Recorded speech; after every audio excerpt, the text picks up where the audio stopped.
আসসালামু আলাইকুম রহমতুল্লাহি ওবরাকাতুহ। সুপ্রিয় দর্শক, আপনাদের জায়েজ গার্ডেনের একটি নতুন ভিডিওতে স্বাগত।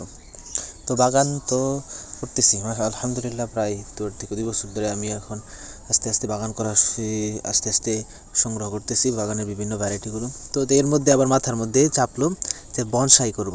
তো অনেক দিন ধরেই বনসাই নিয়ে দেখতেছি ইউটিউব, ফেসবুকে। তো এই পর্যন্ত কোনো গাছ করা হয় নাই, বা কাপড় ধরো সরি কাপড় আবার সরি পাকড় গাছ দিয়ে সহজেই এই বনসাইটা করা যায়। তো এতদিন সংগ্রহ করার চাইছিলাম, তো করতে পারি না। তো আজ আমার এক উস্তাদের বাড়ি থেকে সংগ্রহ করেছি। তো দেখা যাক।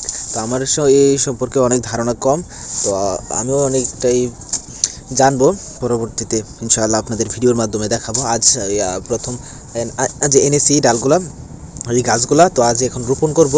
রোপণ করে পরবর্তীতে ইনশাআল্লাহ আমারও অনেক জানার আছে বনসাই, কিন্তু হঠাৎ করে লাগিয়ে দিলাম তা হয়ে গেল বা এরকম না, অনেক খাটুনি আছে এটার নিচে, এটার মধ্যে।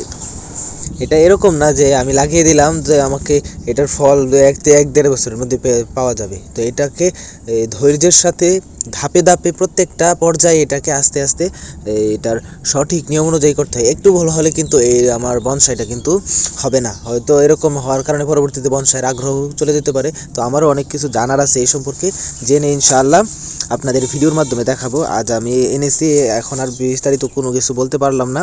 আজ এখন আমি রোপণ করি, পরবর্তীতে আপনাদের ইনশাআল্লাহ আমাদের এই চ্যানেলের মাধ্যমে এর পরবর্তীতে আমি কি করি আর বনসাইয়ের কিছু ধারণা আপনাদের দেবো ইনশাআল্লাহ।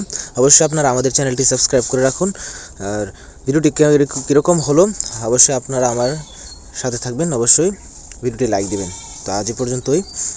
এখন এইগুলা রোপণ করি, ইনশাআল্লাহ পরবর্তীতে এগুলা নিয়ে বিস্তারিত আপনাদের সাথে আলোচনা হবে।